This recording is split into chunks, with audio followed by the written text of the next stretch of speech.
डर में है इजराइल की सेना।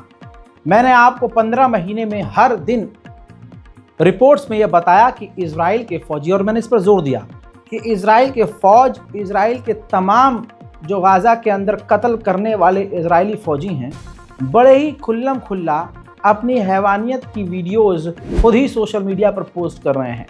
इंस्टाग्राम पर ख़ास करके इजरायली सैनिकों ने नरसंहार की तस्वीरें शेयर की, फ़िलिस्तीनियों के घरों को उड़ाने की, फ़िलिस्तीनियों को प्रताड़ित करने की, उनके घरों को अंदर जाकर लूटने की तमाम तस्वीरों को सोशल मीडिया पर शेयर किया, जीत की तरह कि हम जीत रहे हैं। अब इंटरनेशनल लेवल पर इजराइल के खिलाफ गुस्सा है। सोशल मीडिया का भरपूर फ़ायदा उठाया जा रहा है कि इजराइल की इमेज को साफ किया जाए। करोड़ों रुपया इजराइल खर्च कर रहा है, वो भी रिपोर्ट में आपको बता चुका था। प्लान किया है इजराइल ने कि मिलियंस ऑफ डॉलर वो खर्च करेगा ताकि सोशल मीडिया पर और इंटरनेट पर जो इजराइल की इमेज दुनिया में ख़राब हुई है वो ठीक हो सके। इसमें Facebook, YouTube, Google, Microsoft, Amazon, दुनिया की तमाम बड़ी बड़ी एजेंसियां और प्लेटफॉर्म इजराइल के ऑलरेडी साथ हैं। अब दोस्तों दिक्कत ये हो रही है कि ऑनलाइन तो इजराइल की खामियों को मिटाया जा रहा है, लेकिन लोगों के दिलों से कैसे मिटाए। अब हो रहा है ये कि इजराइल की सेना जहाँ जहाँ जा रही है, सैनिक पर्सनली घूमने कहीं जा रहे हैं, तो अब वहाँ उनको आइडेंटिफाई करके उनके सोशल मीडिया वीडियो के ज़रिए, फ़ोटो के ज़रिए उनको पहचान कर उनकी गिरफ्तारी की मांग उठ रही है और उनको गिरफ्तार करने का चलन शुरू हो चुका है उनके खिलाफ। अब इससे क्या हो रहा है, वो गिरफ्तार हो या ना हो, लेकिन उनके लिए ख़तरा बढ़ गया और अब उनको दूसरे देश जाने में तकलीफ़ हो रही है, डर है उनके दिलों में। तो अब इजराइल के सैनिक इतना डर गए हैं कि वो अपना पूरा का पूरा सोशल मीडिया डिलीट कर रहे हैं। इंस्टाग्राम अकाउंट हो या एक्स हो, वो डिलीट कर रहे हैं। जिस प्लेटफॉर्म पर उसने फ़िलिस्तीनियों के ऊपर जुल्म करने वाला वीडियो शेयर किया है, पोस्ट किया है, वो सब कुछ डिलीट करके ही दूसरे देश जाने की तैयारी कर रहे हैं। वहीं मेरे दोस्तों, अमेरिका और इजिप्ट इस वक्त जो है नॉर्थन गाज़ा में पहुंच चुके हैं। ये रिपोर्ट पहले देख लीजिए। रिपोर्ट के मुताबिक इजिप्ट के ऑफिशियल्स और अमेरिका के ऑफिशियल्स गाज़ा के नॉर्थन इलाके में पहुंच चुके हैं और जो फ़िलिस्तीनी नॉर्थन इलाके में जा रहे हैं उनकी गाड़ियों को चेक कर रहे हैं, उनको चेक कर रहे हैं कि उनके पास कोई हथियार तो नहीं। वहीं मेरे दोस्तों, अब ये वीडियो देखिए। ये भी वीडियो वही है जिसमें अमेरिकी अधिकारी नेतजारिम कॉरिडोर पर पहुंच चुके हैं ताकि गाज़ा की तरफ से कोई फ़िलिस्तीनी हथियार लेकर या कोई आपत्तिजनक चीज़ लेकर नॉर्थन गाज़ा में जाकर इजराइल के लिए ख़तरा ना बने और ये सीज़ फायर ना टूटे। वहीं मेरे दोस्तों, इजराइल के प्रधानमंत्री नेतन्याहू कोर्ट में भी पहुंचे। उन्होंने पूरी कोशिश की कि कोर्ट की सुनवाई को डिले करवाया जा सके, लेकिन तस्वीर में देखिए, आम लोगों के बीच, आम लोगों के साथ इजराइल का प्रधानमंत्री अपने खिलाफ जो करप्शन के चार्जेस हैं उनको फेस करने के लिए इजराइल की कोर्ट में पेश हुए हैं। खुशी की बात यह है कि इजराइल की सेना अब गाज़ा के नेतजारिम कॉरिडोर से बाहर निकल रही है।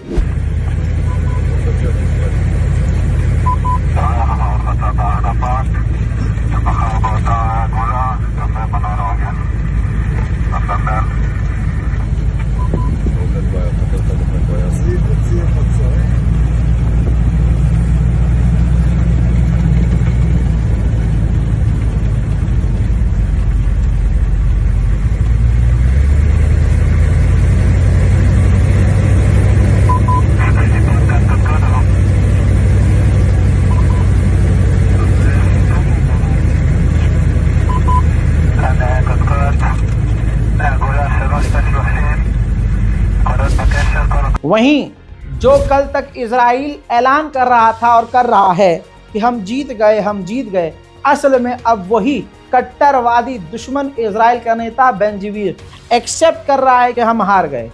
बेंजीवीर ने कहा है कि जिस तरह से गाज़ा के लोग वापस गाज़ा में नॉर्थन इलाके में लौट रहे हैं और तमाम गाज़ा के लोगों को अपने घर जाने की इजाज़त दे दी है, इससे साफ हो गया है कि हम हार गए हैं, हमें कुछ जीत हासिल नहीं हुई। ये सीधा सीधा हमारा ह्यूमिलेशन है। हजरात, अंधभक्त की क्वालिटी ये है कि चाहे ये यहाँ हो, अमेरिका में हो, फ्रांस में हो, जर्मनी में हो, कहीं भी हो, ये झूठ पर अपनी दुनिया चलाते हैं। मुसलमानों को बदनाम करने के लिए ये मक्कारी का सहारा लेते हैं और इन सब आड़ भक्तों का काम करने का तरीका एक है। फ्रांस की एक महिला है, इसने अपनी बेटी के जरिए एंटी यहूदी, यहूदियों के खिलाफ वाले साइन को अपने घर में दीवार सीढ़ियों पर बनवाया, फिर सोशल मीडिया पर इसको चढ़ा दिया ताकि लगे कि फ्रांस में मुसलमान आतंक फैला रहा है और इजराइल के खिलाफ बड़ा षड्यंत्र रचा जा रहा है। लेकिन वही हुआ, जब जांच और पड़ताल की फ्रांस की इंटेलिजेंस ने तो सच सामने आ गया कि ये किसी मुसलमान या किसी और का काम नहीं, इसका ही खुद का, फ्रांसीसी महिला का खुद का प्लान था और इसने ये प्रोपेगेंडा चलाने के लिए कि हमारे देश में यहूदी खतरे में हैं और मुसलमान आतंकवादी हैं, इसने अपनी बेटी से ही ये सारे साइन बनवाए थे। अब दिक्कत ये हो गई है कि इस फ्रांसीसी अंधभक्त की ज़िंदगी के एल लगने वाले हैं, क्योंकि इस पर मोटा जुर्माना और इसको जेल भी हो सकती है। वहीं वर्ल्ड बॉक्सिंग चैंपियन खबीब ने आयरलैंड में एक मैच के बाद पूरे आयरलैंड को शुक्रिया अदा किया कि आप फिलिस्तीन का साथ दे रहे हैं, आपने फिलिस्तीन का साथ दिया, आपने उनका साथ दिया जिन पर जुल्म हुआ। Don't forget, Ireland is the biggest supporter in the world for Palestine. Don't forget about this. We love you guys. You, your government, everybody. Here inside the cage, only competition. MMA, all about respect. We love you guys because you guys support our brother in Palestine. We love you guys. I just want to let you know. ये बात हकीकत है, Israel के लोगों के साथ, यहूदियों के साथ होलोकास्ट हुआ, उनका नरसंहार एक वक्त हुआ। उसी सिलसिले में इजराइल जो है होलोकास्ट डे मनाती है गम के तौर पर, पूरी दुनिया में हर जगह मनाया जाता है। तो आयरलैंड के राष्ट्रपति ने इस प्रोग्राम के दौरान दोनों को मिला दिया। उन्होंने कहा कि इस वक्त इजराइल में रहने वाले इजरायली जो अपनों को याद कर रहे हैं जिनका नरसंहार हुआ, होलोकास्ट हुआ, और आज जो गाजा के अंदर लोग अपने लाशों को, अपने प्यारों की लाशों को मलबों में ढूंढ रहे हैं, इससे हम दुखी हैं। ये होलोकास्ट है, ये नरसंहार है, इंसानियत के खिलाफ है। इतनी बड़ी बात। अब इजराइल इस पर भड़क गया, इतना भड़क गया कि उसने ये तक कह दिया कि हमास का ये प्रोपेगेंडा फैला रहे हैं। मतलब उसको लगता है कि हम ही मारे गए, लेकिन इसने जो गाजा में हज़ारों, 60-70 हज़ार फिलिस्तीनियों को मार दिया, वो उसको होलोकास्ट नहीं लगता है। ये डुअल पॉलिसी है और सिर्फ इजराइल नहीं, पूरी दुनिया डबल स्टैंडर्ड है। ऐसे में उसी दौरान आयरलैंड के राष्ट्रपति हैं जब ये बयान दे रहे थे, उसी वक्त उन्हीं के प्रोग्राम में यहूदी लोग भी मौजूद थे। तो एक यहूदी ने जब विरोध किया तो उस यहूदी को उस परिसर से बाहर फेंक दिया गया।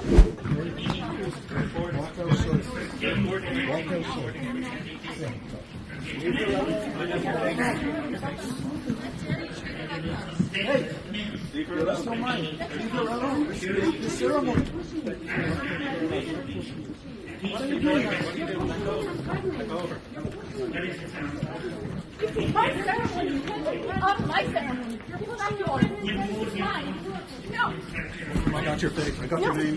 Just somebody. नेतन्याहू ने जो कुछ गाजा में किया 15 महीनों में और करवाया, उससे तमाम इजराइल के मिनिस्टर और इजरायली खतरे में भविष्य में पड़ चुके हैं। अब ब्रसेल्स जाने वाले थे इजराइल के मिनिस्टर, तैयारी पूरी थी, निकलने वाले थे, लेकिन इंटेलिजेंस से कुछ इनको इनपुट मिला और सिक्योरिटी की बात करते हुए इन्होंने ब्रसेल्स का दौरा रद्द कर दिया। वहीं अल जजीरा के पत्रकार ने 15 महीने बाद अपने बच्चे से मुलाकात की, क्योंकि रास्ता इजराइल ने काट रखा था। अल जजीरा के पत्रकार अपने बेटे से 15 महीने बाद मिल रहे हैं। ये है वो मंजर।